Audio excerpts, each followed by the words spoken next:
So say goodnight to the bad guy. You looking at the bad guy. This the last time that you ever see a bad guy like me. You don't have the guts to be who you wanna be.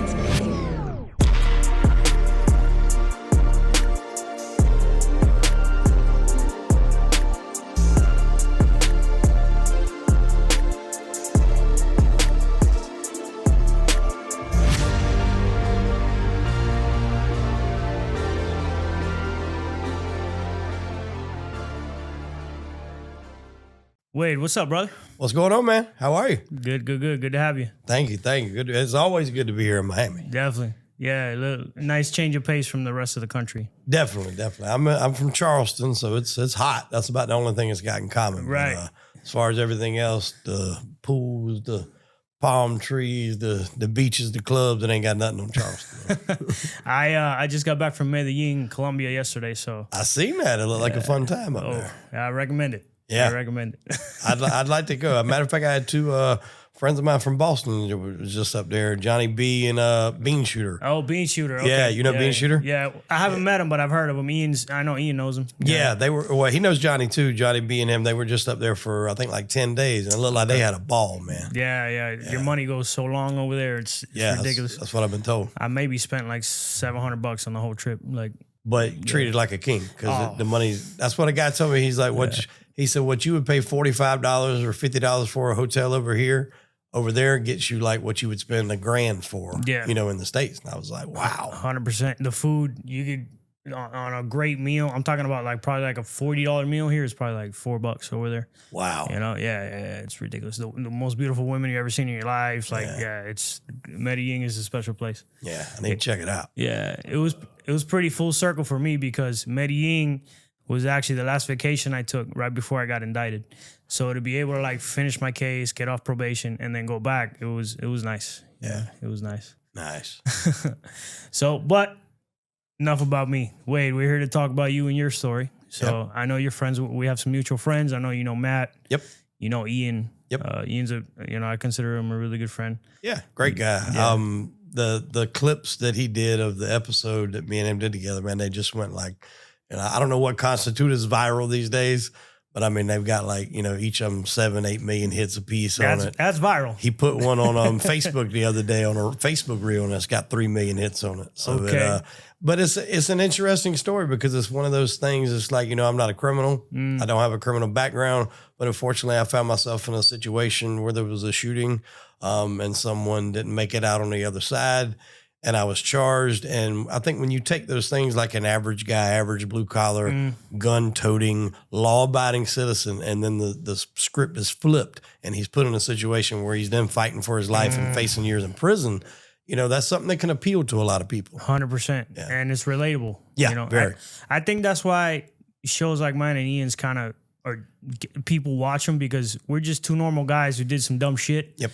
And we got caught up, and we kind of relay a world where the normal guy can kind of understand it now because I'm a normal guy that got caught up in that world, and now we can talk to it, in layman's terms to the regular guy. Right. So let's start at the beginning. Wade, where are you from? How'd you grow up? So I'm from a small town called Darlington, South Carolina. It's not really known for much other than it does have a NASCAR track there. Okay. But it's a small town.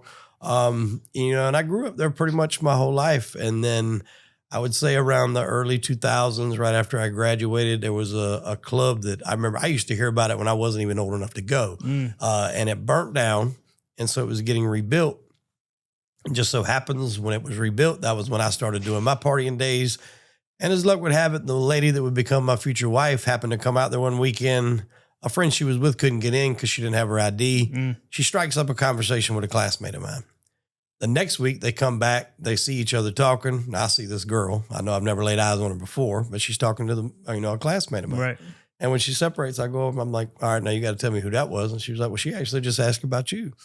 And so that was it, man. It was off and running. Once I had that little boost of confidence that she was asking about me, it kind of it was off and running.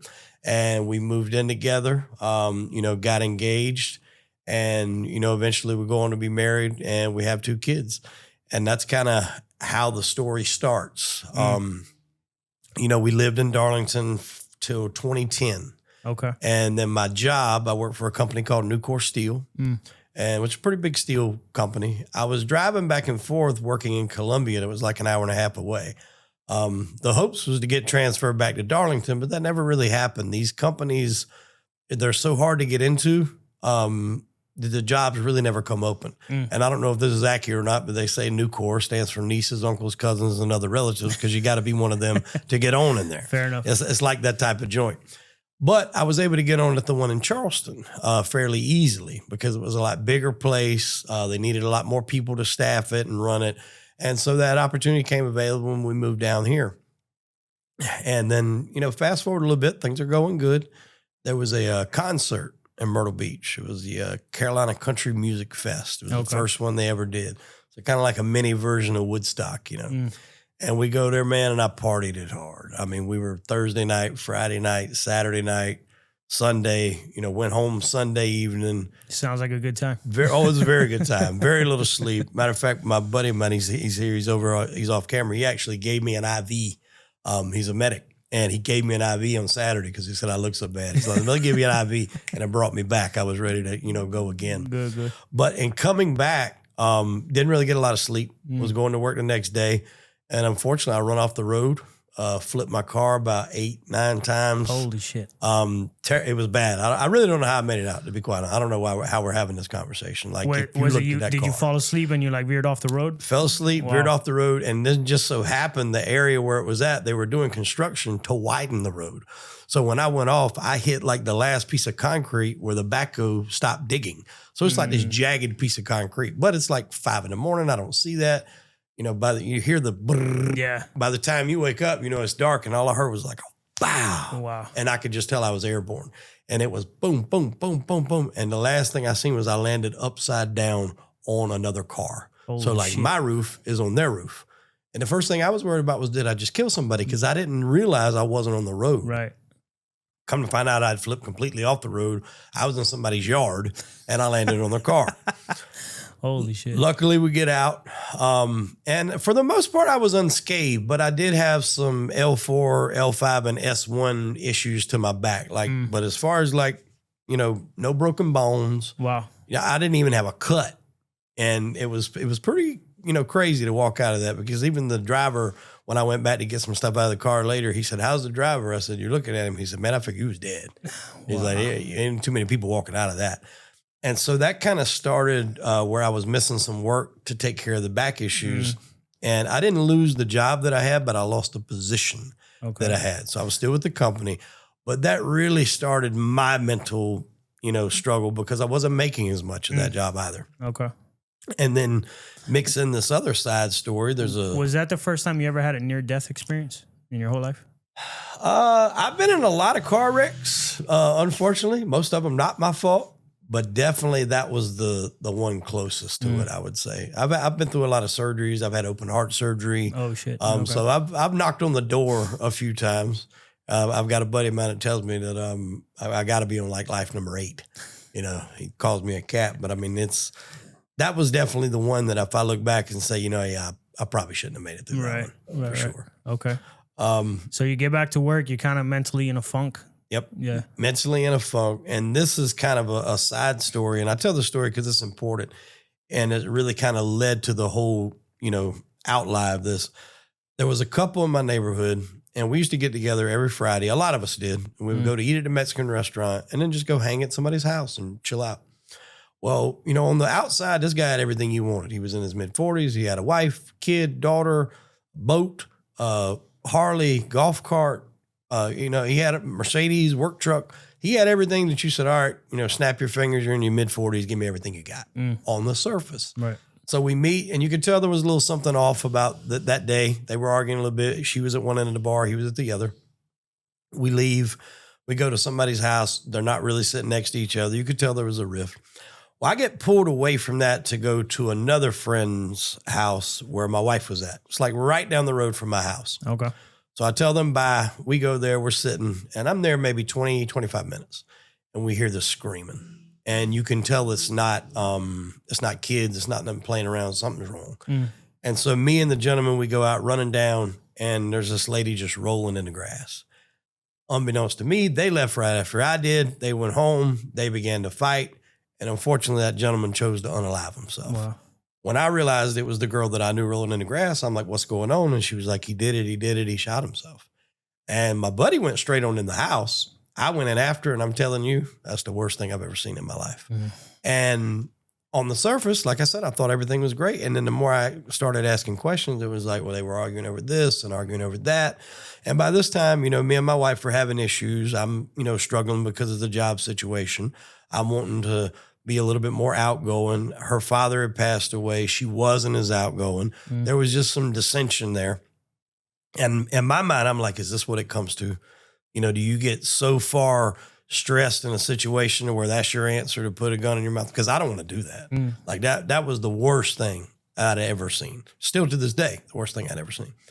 And so I made the decision there that we were going to get a divorce. We were going to call it quits. We had worked out some of the parameters of the divorce. And I told her, I said, I'll continue to pay the bills here in the house. I'll move out. But if you meet somebody, then we got to rearrange this. I don't want somebody coming in my house, sitting on my couch watching ESPN, if I'm paying the bills. Right. And she agreed to that. And my wife's a beautiful woman. And I knew if she went out looking, she would find someone. So, and I want to drive that home. Like, it's not a situation where somebody cheated. It was my decision to split. I didn't expect her not to see other people. We had already had an agreement worked out with lawyers, and she did begin to see somebody. Now we separated in August. I moved back into the house November the 1st. The Halloween night that year in 2017 was the last year that last day we spent in the house together, technically, because I was moving back in from where I was at and she was moving out. And we really didn't talk. We talked when we had to. We had our lawyers' appointments and whatnot. And then around Christmas time, like I said, we had kids. And this was the first Christmas where we were trying to figure out how we were going to do visitation, because it was odd. It was a new thing we were having to work through. Right, like the typical divorce stuff. Yeah. And so I'm kind of like, ribbing a little bit. I'm like, well, how's things going with you? And she's like, all right, how's things going with you? And like, you could tell there was still a little something there, but nothing that we were like, we're going to jump back into. So we do wind up spending Christmas Day together at her family's. And then we just kind of kept in contact a little more. Now, the gentleman that she was seeing, they had started having some issues. He had actually moved back home. He was from the Pennsylvania area. He moved back home for a little bit. But we didn't know if we were ready to get right back in the saddle again. Right. We knew there was something there, but we also knew we had shit we had to work through. And so what we had determined to do was we were going, all right, look, we're going to get this divorce and go ahead and make everything final. And then we'll date. We'll start over, fresh start. If it looks like, hey, we can recoup this, we'll run to the courthouse, get married for $50. Make it simple. If it looks like, you know what, there's love, but we can't make all the other things work, then we're both free to go our separate ways. We don't have to start this process all over again. Right. So that was the plan. Now, April of 2018, we make the decision we are going to get back together. We let her family know because we were actually down there for spring break. I was going to let the girl that I was seeing know. She was going to let the gentleman that she was seeing know. Well, the girl didn't really care when I told her. She would, hey, do you? I'm good. Deuces. The gentleman, not so much. So I knew that she was going to be giving him the news. I just didn't know like how it was going to be received, what all was going to be going on. And she comes over to the house after she had told him what her plan was. And she said, I know he's not going to be gone for good because he left his dog there. So he was former military. He had PTSD and he had a service dog. So she said he left the service dog there. So I know he's not like never coming back. Right. And so I was like, well, I mean, what do you want to do? Do you want to stay here? And she's like, well, I really need to go back there and make sure he's not going to mess the place up, if he chooses to come back and trash it because the place was in her name. Right. I'm like, well, I get that. I was like, do you think he would do that? And she's like, I don't know. She's like, it ain't no telling. She's like, he got mad and left when I told him we were going to get back together. So this is probably like 4 in the afternoon. I don't hear anything from her for a while. Now, the same guy that was with me that went into the house where my buddy had, chose to make his decision, he's outside and he knows what's going on. Me and him are close friends. He knows the whole dynamic. He knows everything. Well, they come riding by in her car. Now, this was the boyfriend at the time and my wife. And he comes walking up to the car, and he said he could just tell that my wife didn't look good, looked a little shaken. And the dude was in the passenger seat, and he's like, hey, y'all, what's going on? And he's like, oh, we're looking for Chip because when I find him, I'm going to fucking kill him. Now, some people call me Chip. Right. And that's what he referred to me as. So obviously then he knew something was on. And he was like, whoa, let's, let's calm this down. Let's figure this out or whatever. So the agreement was she was going to drive him back to her house. He was going to get his car and come there, which is what happened.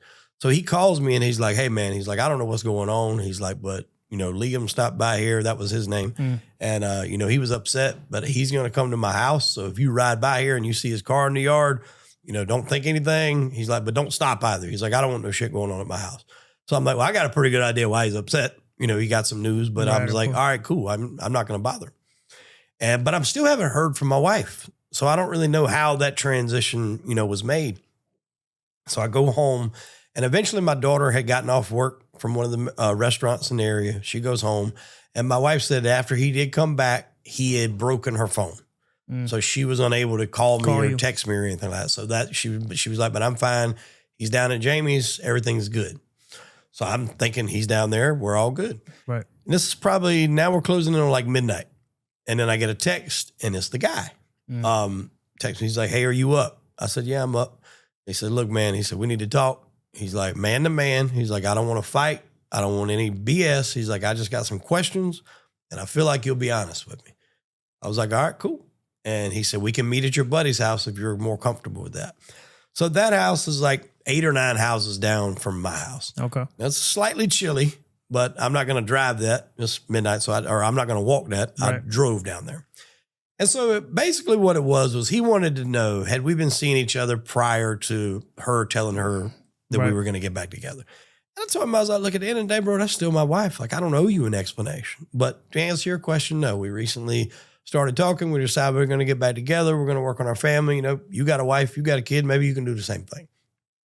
And he knew that I wasn't going to give him what he was asking for. Right, he wasn't going to get like the animosity or the bucking up. I mean, when I first got there, it was a little tense or whatever because the situation was what it was. But it quickly, died down because I wasn't going to give him that. I wasn't going to give him what he was looking for. And although it's a very strange circumstance, it turned to 3 dudes just kind of hanging out in the garage. Like I said, weird circumstances, but that's what it was. They were talking about their military careers. My buddy was former Coast Guard. That guy was former Army. And, you fast forward it now, it's probably like 3:30 in the morning. And the guy who lived there, he's like, look, I'm fitting to go to bed. Now he looks at me and he's like, are you cool with running him home? Like running him back to where my wife was at. And I said, if that's what he wants. And he looked at, he asked if both of us were cool. He said, yeah. So he shuts his garage and we go get my car and I'm about to drive him over there. And he's like, if I go over there, we're probably going to start arguing. I'm like, I lived with a woman for years, man. I know how that is. And we're literally laughing and joking about this. And he's like, I don't want to go home, man. He's like, you care if we go to your house? So I was a little skeptical, but I was like, we've been together now for 2-3 hours and nothing's really went off. It's not been hostile. It would have happened by now Yeah, it would have already happened.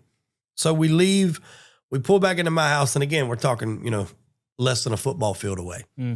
We pull up in the yard and he begins telling me a story about, he's like, why I wear this bracelet? And I'm like, but I don't really know a whole lot about you, to be quite honest. He wasn't from our area. And he starts telling me a story about he's in the service and, he was with a guy. The guy got shot. The Army said he didn't do what he was supposed to do to try to help keep him alive. And so that's why he's not in the Army anymore. And the gentleman wound up passing away. So he wears a bracelet with his name on it. Okay. And as he's telling me this story, he starts to cry. Like I can see tears running down his face. So like, men don't really cry in front of other men very often. And if they do, their guard is down completely. So I'm looking at this dude like he's getting the boot. He's obviously got some stuff going on. I knew he was on meds for PTSD and things like that. So I'm just thinking he's really got some shit going on. And now on top of that, he realizes he's fixing to get, he ain't gonna have a place to stay anymore. Right. And so I'm really starting to kind of feel bad for the guy, to be quite honest. So we finish that. We go in the house and we're talking about his kids, my kids. We did share a shot together. He was going in and out smoking. He was a smoker. I was not a smoker, but you could see that on my security systems where the back door would open or the front door would open, multiple times. And it was because he was going outside to, smoke. And then we get on the subject of tattoos. And he's like, one of my son's friend's moms was saying something about people saying that people have tattoos are trashy and all this and that and other. So she ever said anything to you? And I'm like, no, I'm covered in them. And I kind of do that. And he sees this. And then he also sees a scar right here. And he looks at it and he's like, man, that's, wow, what is that? And I said, I had open heart surgery in 2001. So he grabs my shirt and he lifts it up. Now, when he does this, he's got to see that I'm carrying. Now, this is always a big emphasis with people. Why you got your gun in your kitchen?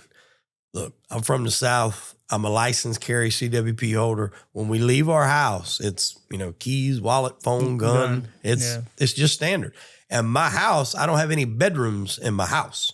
All my bedrooms are upstairs. I never went upstairs. So when I left, grabbed it, it's on me. We come back. We're in the bottom part of the house. I'm not going to just take it off and sit it down. Right. I never went upstairs to take it off. We were downstairs the whole time.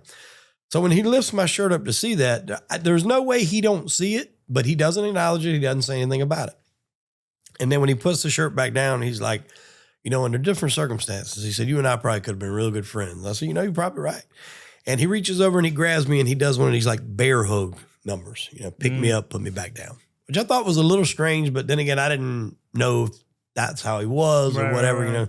Some guys are a little bit more like that than others. Right. Then he asked me where the bathroom is. So I tell him, and he goes to the bathroom. Now, at this point in time, I haven't texted my wife's daughter's phone to communicate with my wife in a while. I told her when I was going to that garage way earlier in the night, I don't even think I've texted her since we've been back. It's closing in on 6 a.m. Wow. So I just throw up on my phone, I give a quick text. I'm like, hey, everything's good. So I'm standing up against my stove in the kitchen with my back to it. And so he comes out of the bathroom into the hallway. And my kitchen's not very big. So like when you come out of the hallway and you make a right, your refrigerator's right there. You got a little bit of counter space, then it curves. You got a stove here, a little bit of counter space, and it curves back this way in the sink. So it's fairly confined. He walks right up to me where I'm standing with my back to the stove and boom, left hand up under my chin. Not so much in a choking manner, but just like a forcing manner. And it literally, head went back, feet come off the ground. He was a strong cat. He was probably 6'2", 6'3". Later, we found out he had been doing steroids. He had shot steroids that night. So not a small cat. You're right. And, he doesn't even say anything at first. And I'm just like, what the fuck is going on? And he looks me dead in my eyes. And I'll never forget the look he had in his. It was like I didn't even see a color. It was like gray or smoky or something. It was just weird. I've never seen that look in anybody's eyes. And you hear that phrase, he had that look in his eye. Yeah. Whatever that look is, that's what he had. That's what he had. It's one of the things you might not know it, but if you see it, you know it. He had it. And he looks me dead in my eye and he says, I'm going to fucking kill you. And I gave him a warning. I said, if you don't get the fuck off me, I'm going to shoot you. And so he's holding me like this and I can see him cocking his hand back. He's coming. And as he's getting close, I try to raise up just a little bit and he kind of clips the bottom of my chin. Doesn't get a flush hit upside the face, clips the chin. And when he does that, his momentum makes him break the hold and he kind of stumbles over. Well, he's already starting to come back towards me where I'm at. I'm literally in the corner. I pulled out and I shot. It sounded like it was twice. In actuality, it was 3 times, but it was loud as shit. It was in the kitchen. He immediately fell and I'm just like, oof, don't know what the hell to really do at that point. Right. I immediately called 911. I'm not thinking in my mind, I just did something wrong. I'm thinking the guy threatened to kill me in my own house. I gave him a warning. He tried to hit me again. Like I protected myself, which I'm legally allowed to do. Right. I wasn't scared. I wasn't like, all right, well, let me move something or let me do something. None of that crossed my mind. I immediately called 911. There's portions of the 911 tape where you can hear him making noises in the background. So I call, run through the whole spiel. She tells me what to do. She tells me to go get a towel, put it over the wounds. I do all that. Cops show up. They put me in handcuffs and he's like, you're not arrested, but we just got to assess the situation. So they put me in cuffs. I'm out there for probably what seemed like an hour. By this time, now it's starting to be daylight. People are getting up. This started on a Saturday night. It's transitioned into Sunday morning. People are starting to get up to go to church, get up and just go to work. People are riding by. Cop cars have lined my block. Ambulances have lined my block. off-duty cop cars have lined my block. People are riding by seeing me in the back of the car. They don't know what the hell is going on. And this is not a typical neighborhood for that kind of stuff to go on. Very rare, yeah. Very rare, yeah. Once in a blue moon. And especially with me. Like, I'm not a violent dude. I mean, like, they would have never expected it to go on at my house. So it's all this going on, they knew something's not right. Well, the ambulance comes and it leaves. I do see my wife has heard. She comes, she sees. And I don't really know what's going on, but a female officer comes up to me. And at that point, she says they're placing me up under arrest. And she reads me my rights. And she said, do you want to answer any questions? I said, no, not without a lawyer. Then she leaves. I don't hear nothing else from anybody. Finally, I got to use the bathroom. I've been in this car like 3 hours. It's probably like 9 o'clock. And I just motion for a guy to come by. And he comes to the door. And I'm just like, look, I got to use the bathroom. He's like, you got to hold it. I'm like, brother, there's no holding. Like, it's going to happen in this car. I can go in the yard or whatever, but I got to go. And he's like, this is your house? I said, yeah, this is my house. I live here. So they let me inside, use the bathroom, and I basically take the cuffs off? They took the cuffs off. Okay. And he basically, they take everything I have on at the time but my underwear. They took my shoes, pants, shirt, which I think that was it. And he's like, all right. They bagged all that up. I got dressed, and I'm thinking I'm going to get back in the car. And he's like, is there somewhere you can go while we can finish our investigation?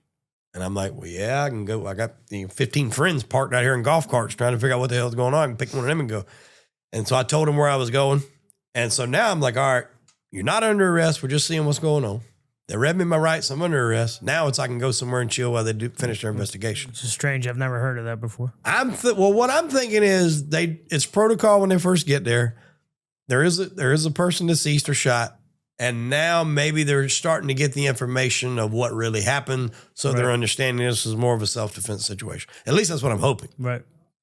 So I go to my friend's house. I'm over there for maybe an hour and some change, a little more. And one of the detectives rides by and he's like, all right, we're done. He said, when can you come in and answer some questions? And I said, well, again, man, I'm not coming in without a lawyer. And he said, well, who's your lawyer? At the time, I just had a divorce attorney. And I told him his name. And he was like, well, he used to be a former cop. He said, we'll contact him and set up a time for you to come in. And I said, so I'm good to go back to the house? And he's like, yeah. I was like, is there anything y'all need to do as far as cleanup or anything like that? And he's like, that's not on us, brother. That's you. And I guess that's true. Like, it's not their job to clean up anything or any blood or whatever the case may be. That is solely your responsibility. Once they collect evidence, you pretty much got to take care of it. They're done. And so I go back to the house, but there was nothing. There was nothing. My mom had been notified. She come down. By the time I got back, she said she got a little bit of blood that was on the floor up with like 2 paper towels, and that was it. The only thing that you had an evidence of that there was a shooting in that house was 2 of the bullets had went through and through. One hit the refrigerator door and ricocheted and hit a wall. The other one, we'll get into that a little bit later on. They didn't even find that one. I found that later. That was really the only evidence that there was anything that happened in the house. And obviously they took the shell casings, I'm assuming. Yeah, they took the shell casings. I had left the gun on the counter. They did take the gun. I think they took my computer for whatever reason. A brand new computer I had maybe a month. They took that. And I think that was it. The gun, the computer, and all my clothes. So I get up the next morning. At this point, mentally, what's going on? Like, are you like, I can't believe this is happening? Like, very much so. Yeah. Like, it's the adrenaline is pumping. I didn't sleep. At that point, I've been up all night anyway. Right. Now this is like 11 o'clock the next day. I'm still not sleeping. I'm calling the lawyer. We're planning out something. I really didn't sleep that much that night because everything's still, just wired. You got everything's running through your head. And I meet him in his office at like 9 a.m. And he was a former cop. So he's like, all right, tell me what happened. I tell him the whole story, kind of like I'm telling you. I write it up. We submit it. And I'm like, so we're going to go to the police station? He's like, no. I'm like, they said they want me to come down. He's like, you ain't going down. He's like, we're going to submit your statement. He's like, we're going to see their questions. If anything's not answered in those questions or from your statement, we'll send them an answer for it. You're not going to the station. Again, I've never been in trouble before. I don't know if that's how it's supposed to work or not. Now that after the fact, I'm hearing that probably was the better way to do it. Don't send you into the police station talking. 100%.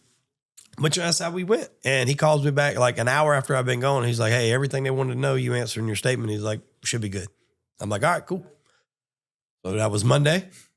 Tuesday, 4:30. Get a call from your lawyer or my lawyer. Answer. He said, I got some bad news. Oof. That is not what you want to hear from your lawyer Definitely when not. he calls you. Yeah. Is I got some bad news. I've gotten that call. I've gotten that call. It's not fun. And he was like, look, he said, they're charging you with murder. And they want you to turn yourself in tomorrow at 12 o'clock. Wow.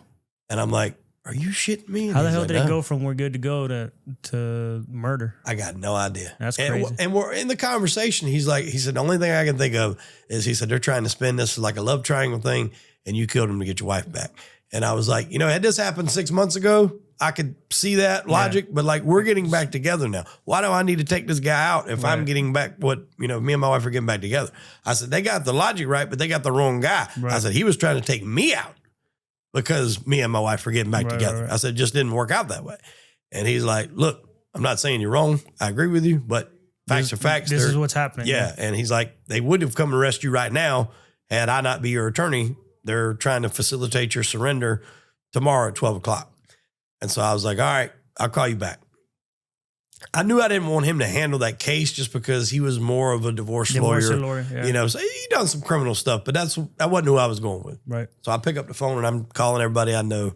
Who's my guy? Who's my guy? Who's my guy? Every name come back the same. Andy Savage, Andy Savage, Andy Savage, which the last name alone, Savage.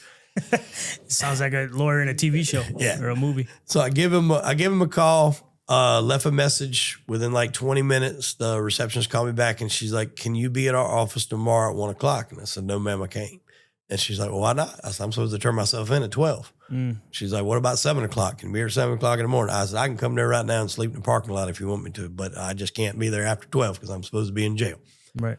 And so we go and it's me, my mom, and my wife. We go, I tell him everything and he's kind of sitting back in his chair looking. He goes, why are we here? And I'm like, well, you told me to be here at 7 o'clock. He's like, no, why are we having this conversation? He's like, if everything you're telling me is true, and I'll find out if it isn't, because my team is the best, my people are the best. He said, if everything you're telling me is true, I don't understand why we're here. And I'm like, look, I don't either, but this is the situation. And so he's like, give me a minute. He's like, you're supposed to turn yourself in when? I said, 12 o'clock, like a couple hours now. He comes out, comes right back. Probably 10 minutes later, he's like, all right, your facilitation surrender got pushed all the way to Sunday. So with a phone call, I don't know who he called. I don't know what he said, but with a phone call, he got it pushed back from Wednesday to Sunday. So now I see this guy has got He's stroke. a real deal. Yeah. So as we're telling him stuff about this individual, about the case, he's printing stuff off. It looks like something out of the movies. Like if they were starting to investigate somebody, they're printing stuff, putting stuff on boards. Right. It was just like something out of the movies. And, he's like, get some character letters ready. He's like, Tibbs got to let my client sit in jail for a while and let the heat die down off the case. And then I'll try to get him bond. But he's like, in your case, I think we're going to go for it now. And I'm just like, yeah, I don't really feel like sitting in jail for a while. I've got a job and that's not really nothing I can do. So we go in. I caught a break because to get bond for murder, you have to be seen by the circuit court. A magistrate can't give you that, right. Or at least where we're at anyway. And that travels county to county. Luckily, it was in my county that week. So we're getting prepped for it. Saturday night, we have a bunch of people over, and it's definitely not a party, but it was like a gathering. Yeah, just in case. Because you don't know. They could say no bond. Yeah. Sometimes they don't give you bond on murder. So we eat. It was uncomfortable, but it was good to have everybody there. And then the next day, it was just like that scene from Goodfellas. I go outside, I get in the car, and I tell my mom, like, all right, take me to jail. And they drove me and they dropped me off and, hugged everybody, said my goodbyes and went and got booked in. And, they do the fingerprint thing and mugshot thing and get in there. And I already know that I can't get bond from the magistrate, but that's a formality. They'll drag you in there. Right. They'll say that. And I'm handcuffed, wrist to wrist, wrist to ankle. And, they say my charge and like the guy next to me is like, looking up. And, I didn't hear nothing else from him the rest of the time we were in there. Right. And like I said, luckily the circuit court was there that week. So I know I got bond court Monday morning. So we go over there and that was like an intimidating experience just walking in that transfer from the holding over to there because it's like underground. It's like these stone walk walls. It looked like he was walking into hell.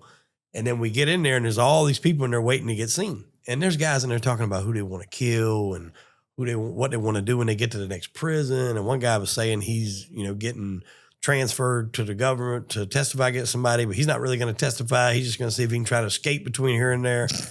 And again, I've never been in trouble. And I'm just sitting there listening to these stories and I'm just like, This is some wild shit. Yeah, this is some crazy shit. And so I get in there. And of course, the state's saying why I need to be locked up and I'm this terror and I'm this menace to society. Yeah.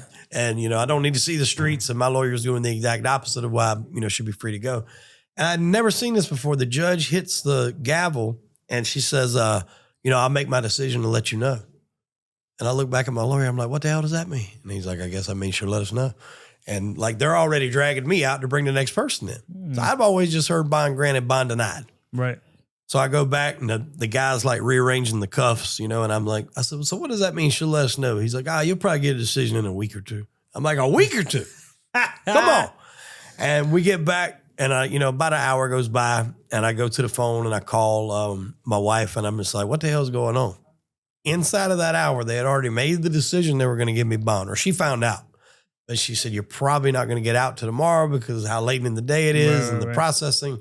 Said, you probably won't get out to tomorrow, so you might have to do one more night. I said, I can do one more night. I'm thinking I'm not leaving the holding area. I'm not going to be transferred to an actual pod. Right. Well, people are still getting out up to like 9:30, 10 o'clock at night. They're still getting out after their processing. About 10 o'clock, they open the door. Williamson. I'm like, fuck yeah, I'm out of here. I jumped off the top bunk, like all the way damn near out the door. And he's out there and he's got the orange jumpsuit and the cup and the toothbrush and the 3-in-1 body wash. And he's like, all right, we're going to transfer you to C-Pod.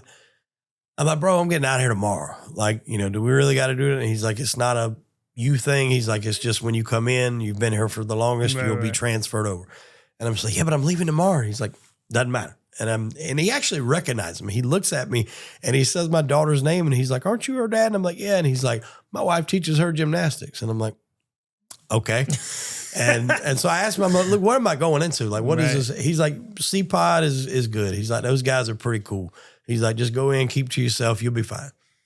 So I go in and one of the gentlemen that I see in there, of course, there's no bottom bunks open. One of the gentlemen that I see in there was the guy in the holding area with me waiting to be seen by the judge. Right. He had set his sister on fire. Set his sister on fire And was extremely happy when he got back, because he was only given like 15 years. He could have got up to 30. Yeah. So he got half of it. He was extremely happy. That's the happiest I've ever heard somebody get 15 years in prison. I mean, yeah, ecstatic. But, outside of that, seemed like a nice dude. I see him on the bottom bunk and I'm just kind of pointing to the top and he's like, yeah, go ahead.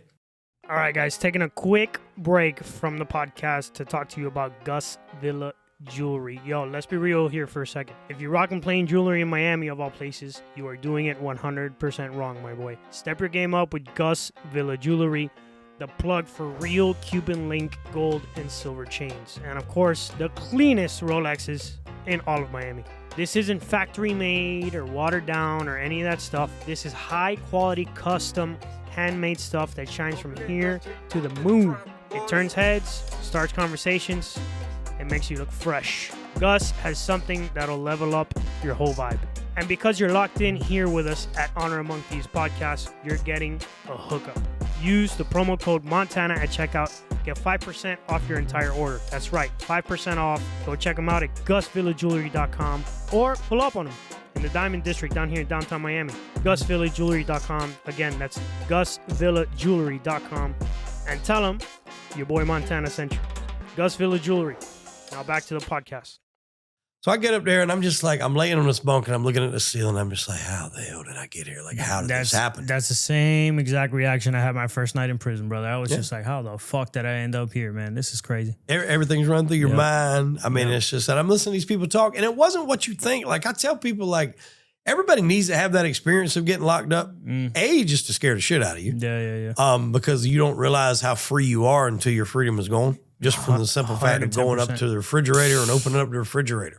Like something that small is huge when you're in there. And I'm listening to these guys talk, and it was actually pretty dope because they were telling this one kid's like, man, you got potential. When you get out, you need to start a landscaping business. You can make good money. I know so-and-so, he got out, he's doing that. They were actually building each other up in there. Now, granted, probably wasn't the smartest idea, but when I found out that's where I was going, I was Googling it, and the guy got killed by getting stabbed there, 2 weeks prior. So it's not all great in there. But at least my experience, there was guys trying to boost the other ones up. And I don't know whether it was the tattoos or whatever, but seemingly, I guess people thought I'd been there before. And so the one guy comes by and he's like, you know how to work the shower, right? And I'm like, oh, yeah. Didn't know how to work the shower. And I guess it's one of them things where you press it, it only stays on for like 3 seconds. Right. But there's something they wedge in there to keep it open. Didn't know how to do that, but I wasn't going to tell anybody that either. And so I make it through that night. The next morning I get bond and I got out. And before I left, like everybody hit me up when they called me because they knew I was leaving. They wanted, the toilet paper. They wanted the cup, the toothbrush, everything. And I'm just like, y'all can have whatever the hell y'all want. Right, but to those guys, that was a big deal to have that. 100%. And so I'm like, yeah, y'all have at it. Merry Christmas, whatever. I mean, we know it was the middle of April, but y'all have it. So I get out and now it's working on fighting the case. I got bond. That's the big thing. So I'm like, I still got a job. That's a good thing. Only thing is the next day when I report to my job, they fire me. They say, unfortunately, due to the charges, we got to let you go. And I'm like, wow. Okay. Thank you. I've got 15 years I've given this company. I'm not guilty. I'm just charged, but they got to let me go.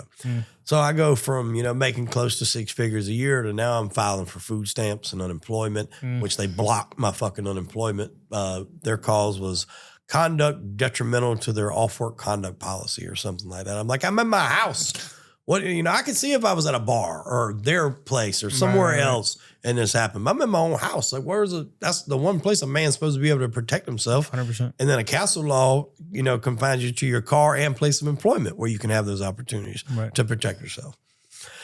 The only silver lining to that was when I was fired, I then had access to my 401k. Now, as I'm sure you know, lawyers do not work cheap and good lawyers are not cheap either. Right. And so I was able to actually pay the bulk of the lawyer fees up front because I didn't mention this earlier. When we first met him, the guy's like, it's $50,000 to take the case. There'll be more later on down the line. And my wife charged $30,000 to credit cards and my mom's charged $20,000. Wow. Like right just to pay him in full to let him know, hey, we're serious. We're going to be doing this. So when I got fired, I was able to get my money out. I paid them back their money. That way they were good. I had to pay him another $15,000 to go ahead and start interviewing these people. And then it's always 4,000 here, 5,000 here, 2,000 here, 100, 10, whatever here. If they add up, the court cases add up. And he brings in a forensics guy out of New York that's worked on a lot of cases. We go to my kitchen where everything happened. And I show him where I was standing, where the guy was standing. I never changed the refrigerator. The dents were still in the refrigerator. I never covered up the mark on the wall where the bullet hit the wall. It's still there. So he knew exactly where everything was. He puts the laser from the wall to the refrigerator. That bounces back into the corner where we're standing. Our investigator was about the same height as this guy. And they had a shirt that had all the exit wounds on it, on the back of it. And so they're trying to line him up where that laser hits that exit wound. And like they're, moving this way. And I'm like, they can't really get it. And he's like, something's not adding up. Something's not right. And I said, well, the guy wasn't standing straight up. I was like, once he had hit me, he kind of stumbled. He's coming back. He's kind of crouched down. And he's like, all right, Steve, he said, kind of crouch at him like you're coming. And when he crouched down and come at me, that dot went straight on that line. And my lawyer's like, he said, that's all I need. He said, he's charging you. You're in a corner. That's clear cut self-defense. That's all I need. And all those added up with autopsy reports because you had a higher entrance wound and a lower exit wound. The only way that can happen is if they're like that coming at you. So in his mind, he's happy with that.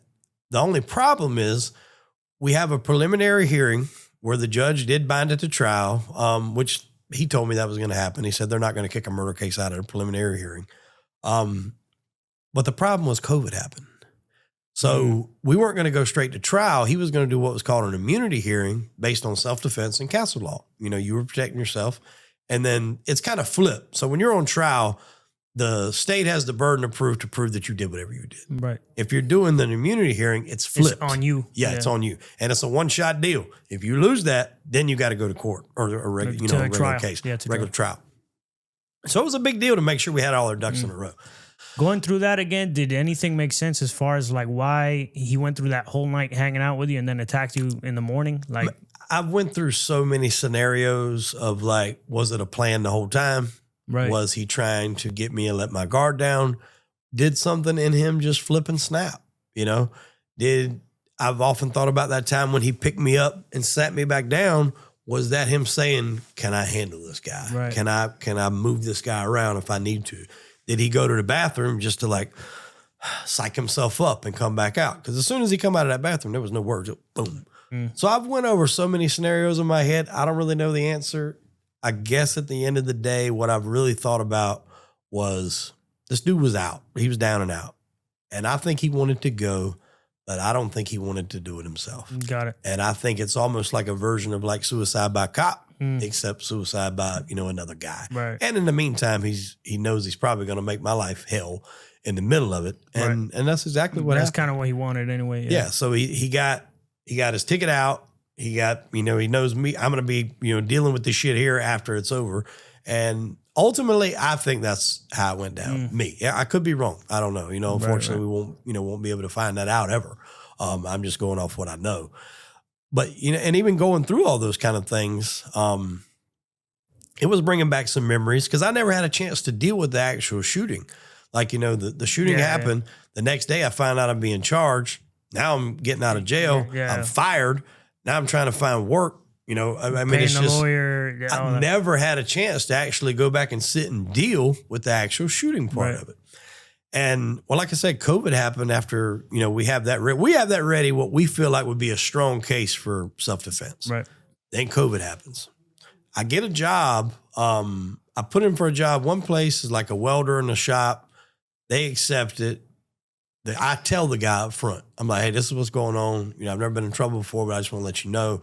He hears it. He's like, man, it sounds like good to me. He said, I did some criminal law when I was in college. He said, I ain't got a problem with it. You're honest about it. Cool. It goes through corporate. It flags that I have a pending murder charge. They rescinded the offer. So now I know like there's no way to go to big companies, try to do any, good job.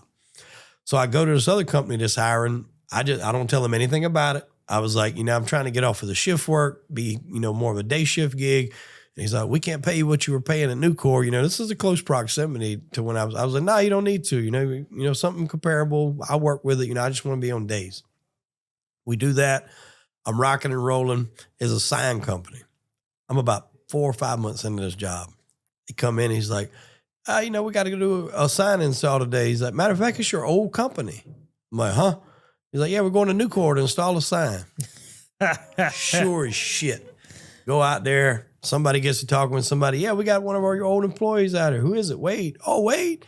Yeah. Oh, how's that murder case going here? Go, huh? Everybody found out about it, man. Everybody. Nobody said anything, but everybody knew. Right. And I knew they knew because when there would be jobs to go do installs, I would always go. But when you had to go to like army bases and any military bases, you can't go if you got anything on your record, they would never send me. Right. So that was almost like another layer of anxiety because I'm going there every day wondering when the guy's going to pull me in the office and be like, man, why you tell me this? I think by the time that they found out, they realized that I was a good worker. Like I was never late. I never missed work. I was done a good job. So I think they kind of felt that I was, an all right guy, but it was still nerve wracking. So COVID happens. I actually get let go from there. We're not moving the case anymore because nothing's going to trial. My lawyer refuses to work on a Zoom or Skype. Right. I got to get another job, find that out. This gentleman's from Texas. So I tell him off the rip, I'm like, look, this is what I got going on. And he's like, man, I'm from Texas. You ain't got to explain anything to me. He's like, you've done exactly what I would do. And I'm like, well, that just takes a load off me knowing that you know. Right. So I'm rolling with it. And I'd say this is like 2020, 2021. I'm bored out of my mind, dude. I'm on house arrest. I can't go anywhere. I can't do anything. So like a lot of people during the pandemic, I started a podcast. And, didn't really know what I wanted to talk about. I was with a friend and we were kind of kicking around ideas. And he's like, well, what do you want to talk about? And I was like, well, I want to do crime and, entertainment, movies, wrestlers, everything. He's like, so you want to do crime and entertainment? And I'm like, it's a catchy name right there. I'll dig that. And I went with it. And originally it was just covering different cases. It kind of snowballed into interviewing people. The first guy I ever interviewed was Lilo Brancato Jr. from A Bronx Tale. And he was in Sopranos. All right. And that just kind of snowballed, man. Former gangsters, drug smugglers. I really took a liking to it. The podcast started to grow some legs, and I got the opportunity to go to New York and interview Anthony Ruggiano Jr. in person. He was former with the Gambinos. Nice. And I had to tell my lawyer, I was like, look, I started a podcast. I was like, I don't talk about my case. technically this is work because I'm getting paid, not much, but I'm getting paid. I said, can I go? And he's like, I don't see why not. And so he submits the paperwork and they allow me to go. Now, mind you, I don't have a monitor on. I don't have an ankle monitor on. I don't know if that had to do with just the lawyer or the case or whatever, but I don't have to call in and check, or I've got no monitor on. They allowed me to go. The only thing he said to do, he said, call me when you leave, tell me where you stay, and call me when you get back. That was it. So I go and do it. Trip goes good. About a month or two later, got to fly back out there, run it back again. And I was like, look, man, this could be a reoccurring thing, me having to shoot here and there for a day or two. I was like, when can we get a move on this? It's been almost 5 years now. The solicitors have done change. The original guy that was over is now left. And I think he was a young hotshot little guy. I think he wanted to go one-on-one with my lawyer. Right. Really, I think he wanted to match wits. He wound up moving on. There was a woman that replaced him. She was only there long enough for a cup of coffee and a cigarette. She leaves and goes somewhere. They got a new guy that comes in there. He's fresh, don't know anything about the cases. I'm not saying, mentally, he don't know anything about the previous, the existing cases. And my lawyer looks at me and he says, he said, I got an idea. And he said, if you're comfortable with it, we can do it. He said, but we're laying our hand. And I'm like, all right, shoot it. What you got? He said, I think your case is so powerful that we can lay everything out in front of this new solicitor and say, look, this is what you're dealing with. Why don't we just drop this and let this guy move on with his life? Right. He said, but the problem is when we do that and we show him everything we have, then he knows. So he can be like, you know what? This ain't really that strong. I can fight this, or it's worth going to court for. Right. I was like, you know what? I'm a gambler. Let's roll. And we do. And our forensics guy comes back down and he basically makes a slide video show of every reason why they charged me. So they were saying like, he said they were in close proximity, but there was no blood transfer. Well, the guy was wearing 3 shirts, 3 layers of clothes. Everything was center mass. The bullets were regular hollow point, or not hollow point bullets, regular full metal jackets. So they're not going to have that blowback. There's not going to be a lot of blood transfer through 3 layers of clothes. So that explained that away. They said, well, he said there was signs of a struggle, but we didn't see any signs of a struggle. They took the first arriving officer's body cam footage, and when you come in, if you zoomed in on the floor, there was a shot glass laying on the floor. There was another glass that was knocked over on the counter. I think the shot glass fell off whenever we went up onto the stove. The other glass, I'm fairly sure got knocked over when I got hit back into the corner right before I done the shooting. So all those signs of a struggle. It was like everything that they laid out was like, that was suspicious. He explained away with evidence. Right. And so we're in there and they see it. This is a solicitor, his number 2, the investigator that was on the case. And, we kind of look at them and I was like, all right, well, we're going to show you what we got, but he can't be in here for that. So I go on back to my house. They go look at whatever they look at. Then they're all coming to my house, just go into my kitchen. I'm sitting in there and my investigator gets there a little bit before everybody else. And I asked him, I said, so what do they have on me? He's like, dude, they got nothing. He's like, they showed us your clothes and your gun and computer. That was it. He's like, they don't have anything that like, I'd be like, oh, that's why they thought that. He's like, nothing. So they get there and I walk them through the whole night. Everything that happens. Here we were standing here. He was standing here. That's why this dent's here. I let him hold that Manhattan rocks glass that got knocked over. I was like, this ain't no solo cup, brother. Put that in your hand. He could feel it. You had to give that thing a good whack to knock it over. And you could tell they took it all in. Now, the key to this thing is the detective that was over the case originally was a woman. She was newly promoted. I was her first murder case. And so we think that she was trying to make that name for herself of spinning this thing to a love triangle. Remember I told you there was 2 bullets that went through and through. One of them hit the refrigerator. And the third, that's what I was about to ask. Third stayed in. You're right. Oh, okay. Third stayed in. One hit the refrigerator, hit the wall. The other one, it went into a 24-pack of water that was beside the refrigerator. Okay. I found that. They never even found it. Wow.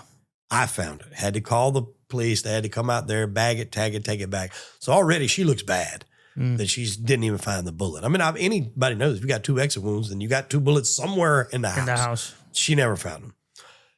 She wasn't on top of her game, man. And a lot of people said that she got that job because it was time to promote a woman.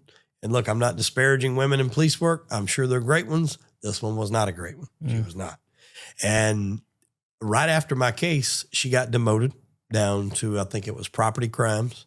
And then currently she is a school resource officer or school crossing guard at a elementary school in our area. Hell of a demotion from So to detective. let you know the fall from grace for that is, detective, property crimes, school crossing guard, resource officer to elementary school. That's where your career goes to die, my friend. That's crazy. Is the elementary school.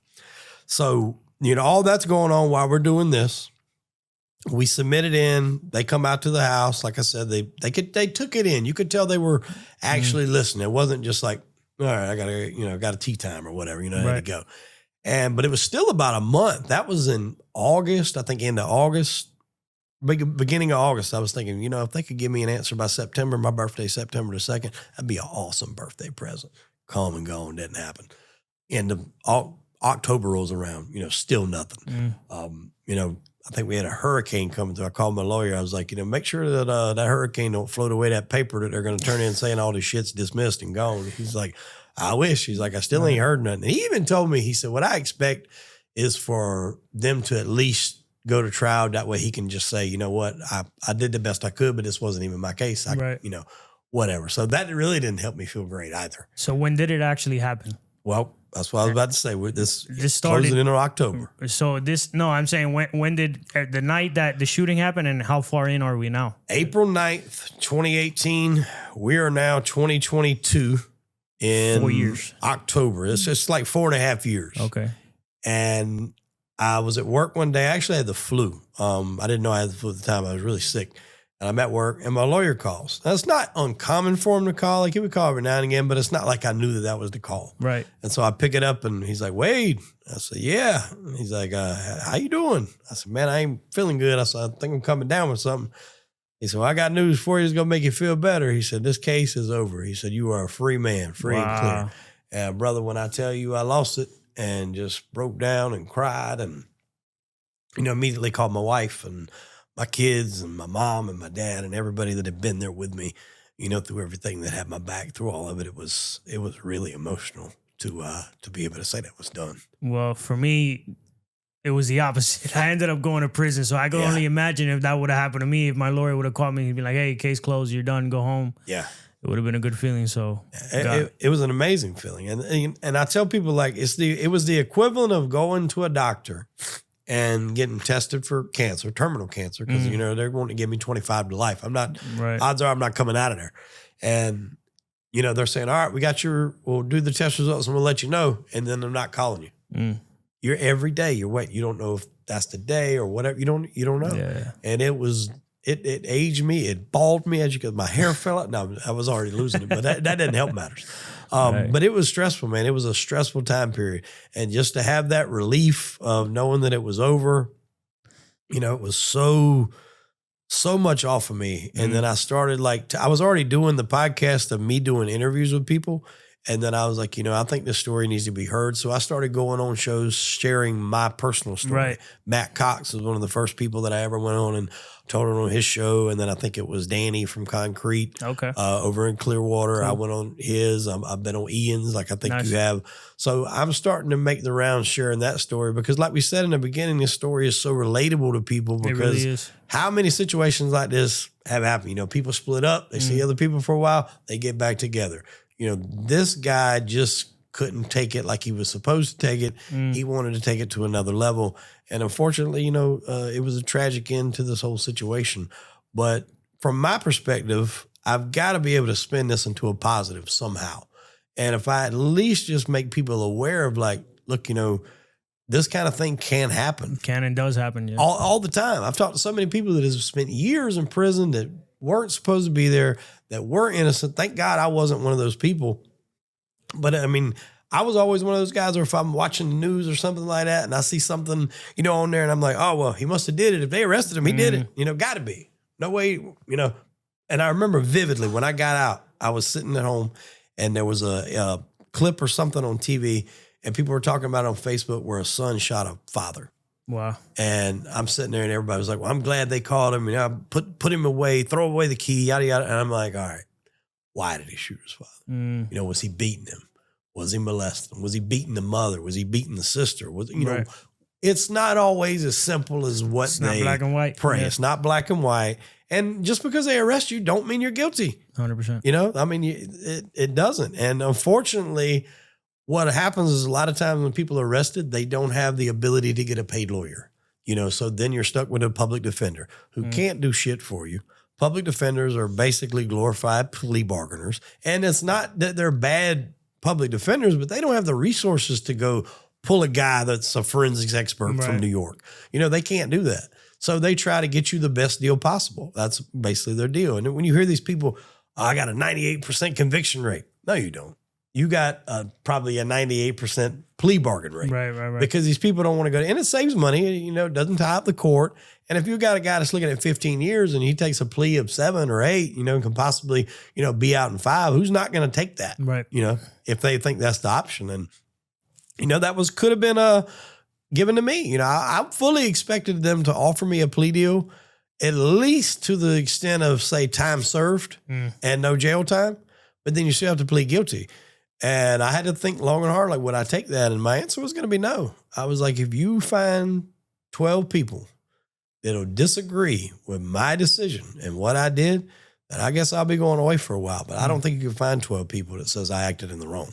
Not when you have all the evidence there and everything that's happened. I was very fortunate in the fact that I didn't need to lie. Right. I had the truth on my side. I had the evidence on my side. It was, you know, people backed the story that, you know, their own experiences from that night throughout the day or whatever, and they knew, they could tell. And I was very fortunate because I was able to get the paid lawyer. I was able to fight it the way it could be fought. And, you know, not everybody is that lucky. And then there's a lot of people that's in jail that's where they need to be. But there's also a staggering number of people that are in jail that probably don't belong there. They got a bad beat. Yep. I've seen it. Got a bad beat. In federal, it's a little different than what you went through, but in federal prison, I saw some kids that didn't. I saw a kid, man, I felt so bad for him. So this 19-year-old kid named Ivan, and he was just an idiot hacking into people's Facebook accounts, and the feds came after him for like cyber some shit. I don't even know what the crime was. And they gave him 2 years for that bullshit. And it's like, man, this is just an idiot kid hacking into Facebook accounts. You know, it goes back to what you said. It's people think it's black and white. Like once you got the cuffs on you, that's it. You're guilty. And it's sad. You know, it's like everything. I can relate to almost everything you said because I was out on bond for almost 2 years. So that torture of not knowing, it's brutal. It's like a cancer that eats you alive, and it's like eating you alive every day. Yeah, it's terrible. And it affects your mood. Like I've always been, you know, the guy that everybody likes to be around, have a good time, make jokes. And it's just like, it changes you and it just makes you, I was irritable. You know, I'm surprised I didn't develop like a drinking habit or something like that. Right. But I'll tell you what it was, what I used, and my wife even complains about it like to this day, because we're still together, by the way. We made it. We stick it out. We're still together. Amazing.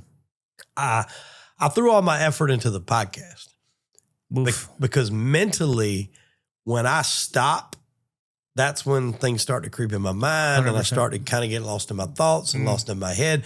But if I just stay on go, then I don't have that. Yeah. And that's go with anything, not just that, you know, go with work, go with the podcast, go with traveling. Like my schedule since I've been down here was crazy. Like I landed, get a rental car, drive up here, do an interview yesterday. Didn't even have time to check in a hotel. Got dressed on the way to the film festival, driving down the damn road. I'm getting dressed in the car. Lady coming up to me trying to sell flowers. I'm changing pants at the stoplight, trying to get ready.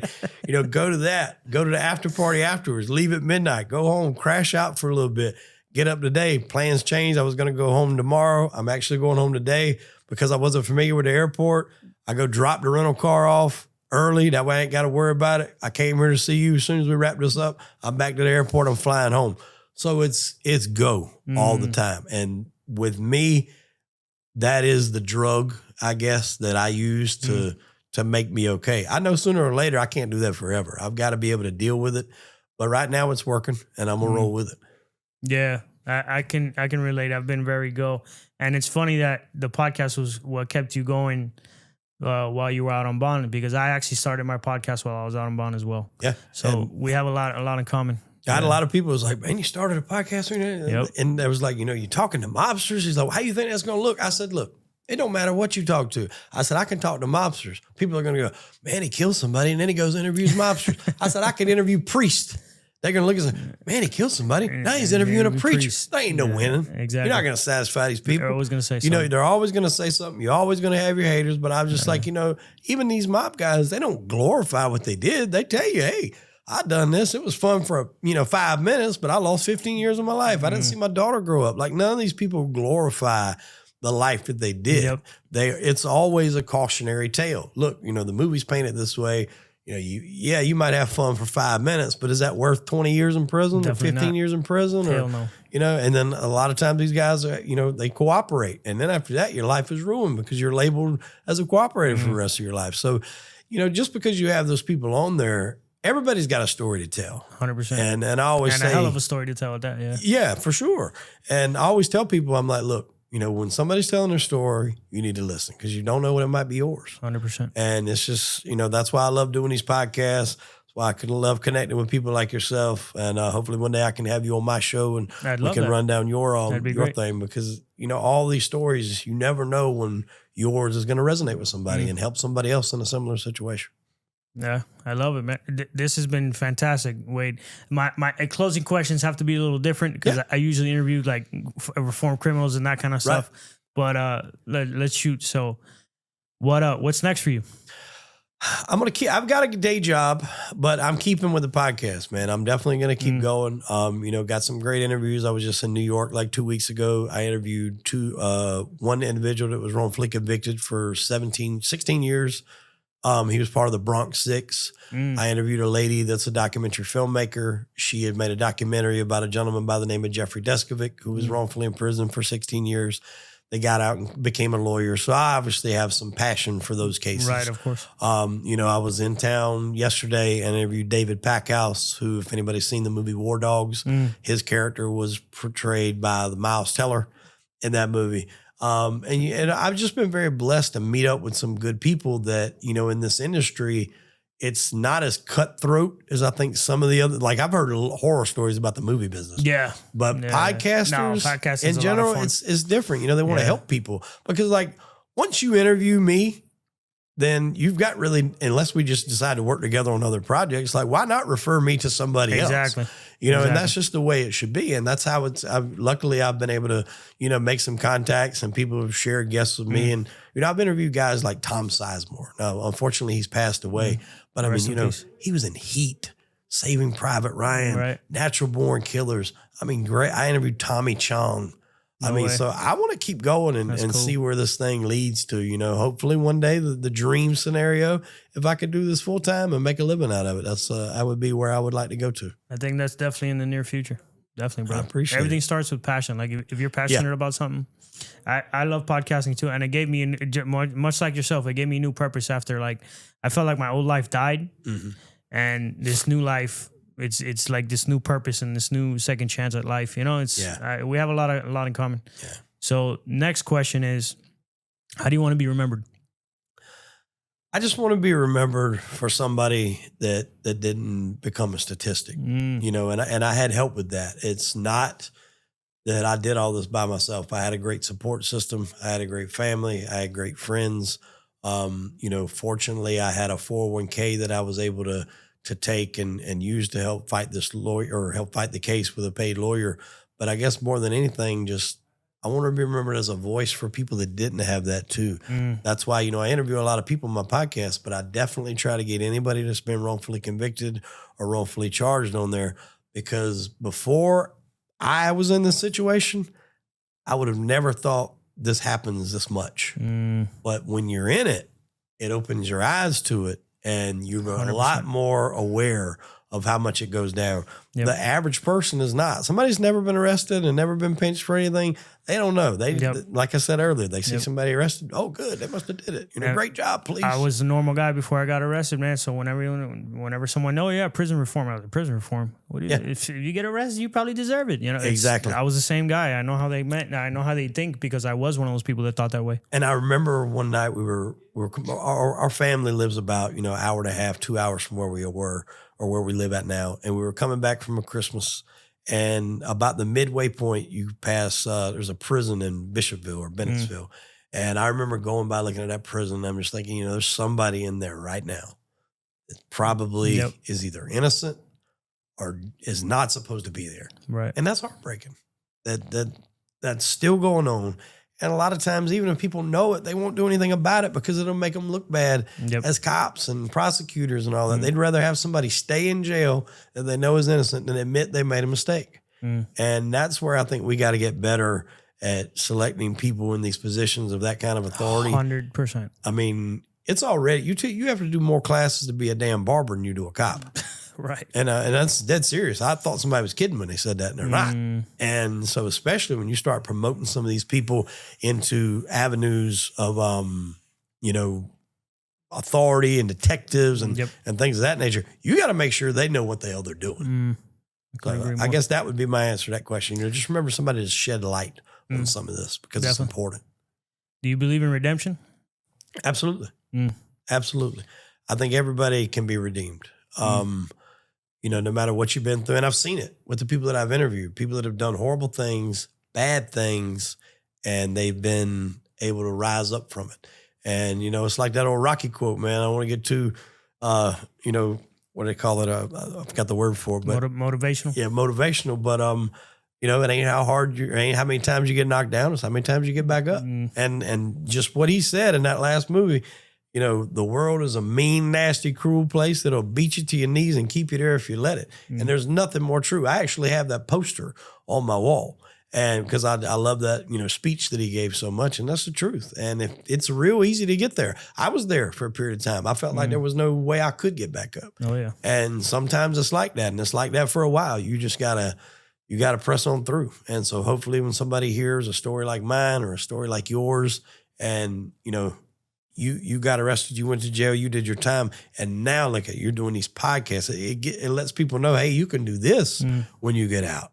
I almost wish I'd have been doing the podcast when I went to jail. I'd have told those guys, hey, when you get out, you can start doing this. And if you know criminals, you already got an inside lane over people that don't. You can start interviewing everybody you've talked to. Exactly. And it's just, it's offering and opening up opportunities to people that elsewhere wouldn't probably even think that would be an option. I love that. Wade, thank you for coming on the show, brother. Thank you, man. Thank you for having me. How can people connect with you? You can go to Crime and Entertainment. It's on YouTube. We do an episode at least once a week. So that's Crime, the N, 71 Entertainment. On Instagram, it's Crime, the letter N, and Entertainment. We're on Facebook as well and TikTok and all the normal stuff. We do a lot of shorts just from some of the videos. Kind of gives you an idea if you'll like it. I always tell people, man, with our gambit of guests, the mobsters, drug smugglers, mass shooting survivors, wrongfully convicted, writers, law enforcement. We're having a few adult film stars on there. We got a little bit of everything. So if you don't find something on there that you like, man, there's something wrong with you. All righty, guys. That's another episode of Honor Among Thieves with your host, Nelson Rodriguez, special guest, Hollywood Wade. Push it to the limit. The world is yours. You're not chasing a dream. Life is meaningless, guys. Catch you on the next one. Say goodnight to the bad guy. That was fantastic. That was great. Thank you, brother. So say goodnight to the bad guy. You looking at the bad guy. This the last time that you ever see a bad guy like me. You don't have the guts to be who you wanna be.